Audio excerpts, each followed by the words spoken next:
ফুলমালাতে নতুন আরেকটা ভিডিও নিয়ে আসছি। এবারের ভিডিওটা আমার কাছে ভীষণ ভীষণ পছন্দের। অনেকদিন ধরে অপেক্ষা করেছিলাম এই ভিডিও করার জন্য। আমরা যারা ঘর সাজাতে পছন্দ করি তারা নিশ্চয়ই ঘর সাজানোর সময় বিভিন্ন রকমের ফুল গাছপালা বেশ পছন্দ করে। আর গ্রামে কিন্তু এই সমস্ত গাছপালার কোনো অভাব নাই। আর আজ যে গ্রামে আসছি এই গ্রামের নাম হলো বারাদি। এইখানে অনেক অনেক সবুজ গাছপালা আছে, বিভিন্ন রকমের বিভিন্ন শেপের পাতা আছে। আর যাদের বাসায় আমি আসছি তারা সেই রকমের গাছপালা, তারপরে ওই বুনো ফুল, তারপর আশেপাশে যে সমস্ত গাছপালা পাওয়া যায় সেই সমস্ত কিছু দিয়েই ঘর সাজায়। আর এই গ্রামের আশেপাশে যে সমস্ত মেলা হয় সেইখান থেকে মাটির বিভিন্ন রকমের জিনিসপত্র দিয়ে তারা ঘর সাজিয়েছে। তো তাদের বাড়িতে আসবো, দেখি তারা তাদের ঘর বাড়ি কিভাবে সাজিয়েছেন। আর এই ভিডিও যারা নতুন দেখছেন প্লিজ সাবস্ক্রাইব করে রাখবেন, তাহলে আপনারা এইরকম ঘর সাজানোর আইডিয়া সহজেই পেতে পারবেন। আমি মেহেদি আকাশ মিরাজ। আমি সকলের মতন আমার ঘরটাকে গুছিয়ে রাখতে, সাজিয়ে রাখতে পছন্দ করি। আমাদের গ্রামে অনেক অনেক সবুজে ভরা গাছপালা লতা পাতা আছে। তো আমি সেগুলো দিয়ে কিভাবে সহজেই আমার ঘরটাকে সাজিয়ে রাখি, গুছিয়ে রাখি, সেগুলো আপনাদেরকে দেখাবো। এবং আমি ছবি আঁকতেও খুব পছন্দ করি, সে বিষয়ে আপনাদেরকে কিছুটা দেখাবো। চলুন ঘুরে আসি আমার এই ঘর থেকে।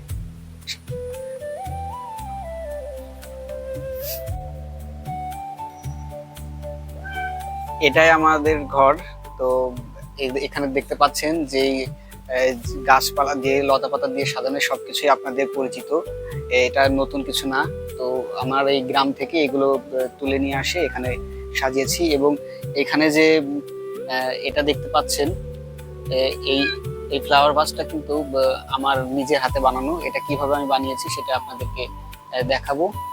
আমি বলেছিলাম না যে আমি গ্রামের সব সহজ যে গাছগুলো পাওয়া যায় সহজে, সেই গাছগুলো দিয়ে আমি ঘর সাজাই। তো এখানে সবগুলো গাছই আপনাদের পরিচিত, তারপর আমি নামগুলো বলে দিচ্ছি। এটা কচু গাছ, এবং এটা দেখতে পাচ্ছেন এটা তেঁতুল গাছের ডাল, এবং এটা কচু গাছের ফুল, এবং এটা হচ্ছে বন আদা। এটা অনেক ঔষধি গুণ সম্পন্ন একটা গাছ। এবং এখানে কামিনী ফুল আছে, কামিনী ফুল এবং রঙ্গন ফুল দিয়ে এভাবে আমি সাজিয়েছি, দেখতে পাচ্ছেন। আমাদের গ্রামের পাশেই পালপাড়া আছে, সেখান থেকে আমি এই মাটির যে পাতিলটা এটা নিয়ে এসেছিলাম, এবং এখানে আমি পানি দিয়ে মাঝে মধ্যেই অনেক রকমের ফুল এখানে রাখি, এবং ইকে বানাও, এটা দিয়ে আমি বানাই। তো এগুলো করে রাখলে অনেক দিন ভালো থাকে, দেখতে খুবই ভালো লাগে, এবং মনটাও ভালো থাকে এরকম থাকলে। এবং আরেকটা বিষয় হচ্ছে যে এটা ঘরে রাখলে, পানি রাখলে ঘরটাও বেশ ঠান্ডা লাগে। আর এর পাশেই দেখতে পাচ্ছেন যে এই জিনিসটা, এগুলো সবই আমাদের বাড়ির আশেপাশেই পাওয়া যায়, সেইগুলো দিয়ে আমি এটা এখানে রেখেছি। এটা দেখতে আসলে খুবই সুন্দর লাগছিল আমার কাছে, তাই আমি এটা এখানে এনে রেখেছি। এটা আপনারা সবাই জানবেন এটা কি। এই টেক্সচারটা কেমন লাগছে আপনাদের কাছে? এটার একটা ঘটনা আছে, সেটা হচ্ছে এই দরজাটা ঘুনে খেয়ে অনেকটা নষ্ট হয়ে গিয়েছিল। তো সেটাকে আমি নতুন রূপ দিয়েছি। এই টেক্সচারটা আমার কাছে আসলে খুবই ভালো লাগছিল, এবং আমি অ্যাপ্লাই করছি যে একটার পর একটা কোনটা ভালো লাগে। তো আপনাদের কাছে এটা কেমন লাগছে? এবং আপনারা দেখতে পাচ্ছেন যে আমার এই ঘরটা কাপড় দিয়ে মোড়ানো। আসলে আমাদের এই ঘরটা টিনের ঘর। তো যে কোনো কিছু এখানে রাখতে গেলে টিনের সাথে এটার যে কালার কম্বিনেশনটা সুন্দর আসে না। তো সেজন্য আমি কাপড় দিয়ে চারপাশটা মুড়িয়ে দিয়েছি, যাতে খুব সহজে সবকিছু খুব সুন্দরভাবে ফুটে ওঠে এবং সুন্দর দেখা যায়। আমি বই পড়তে ভীষণ পছন্দ করি, এবং আমার সংগ্রহে অনেক ধরনের বই আছে। এখানে দেখতে পাবেন যে সাহিত্য বই আছে, ধর্মীয় বই আছে, এবং খুব সুন্দর কিছু কবিতার বই আছে। এবং আমার হাতে দেখতে পাচ্ছেন ম্যাগাজিন। আমি অবসর সময় ম্যাগাজিন দেখতে খুব পছন্দ করি, এবং ম্যাগাজিন থেকে আমি অনেক ধরনের আইডিয়া ক্রিয়েট করি। আমি যে আপনাদেরকে প্রথমে যে একটা পটারি দেখিয়েছিলাম, ফ্লাওয়ার ভাস, তো ওইটা কিন্তু আমি ম্যাগাজিন দেখেই পছন্দ হয়েছিল, পরে ওইটা আমি নিজে নিজেই তৈরি করেছি।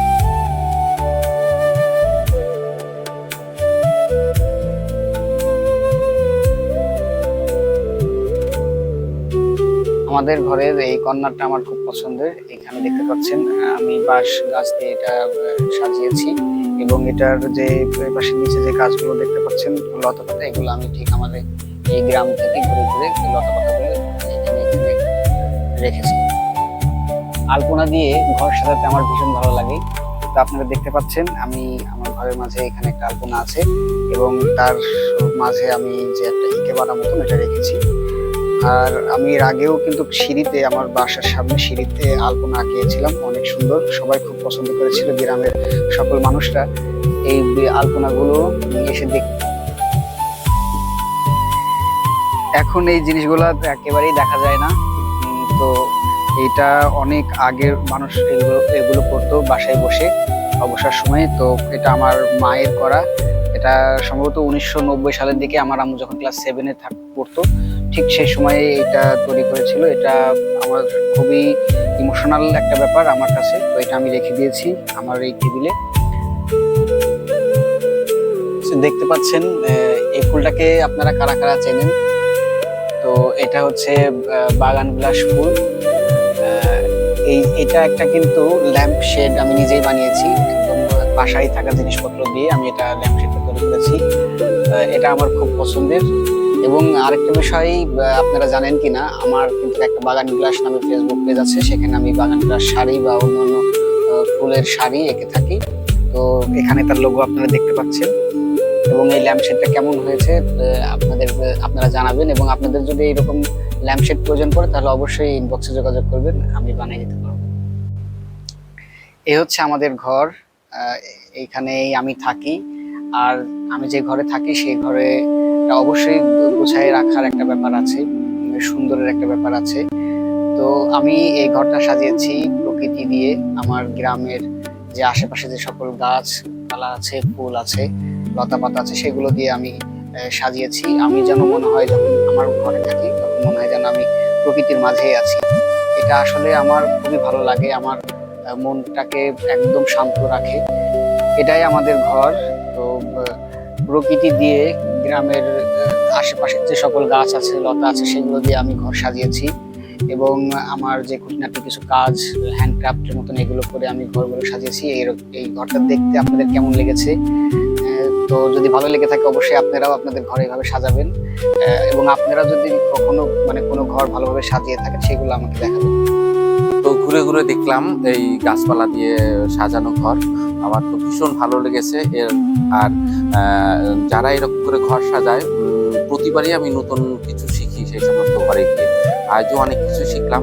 আপনারা কি কি শিখতে পারলেন এই ঘর থেকে, এবং এরকম কোনো কিছু কি আপনার ঘরে অ্যাপ্লাই করবেন? যদি করে থাকেন তাহলে আমাকে নিশ্চয়ই জানাবেন। আর প্রকৃতিকে ভালোবাসবেন, গাছপালা দিয়ে যদি ঘর সাজান তাহলে নিজেদের ভালো লাগবে, প্রকৃতি ভালো থাকবে। আর ফুলমালার সাথে থাকার জন্য আপনাদেরকে অনেক অনেক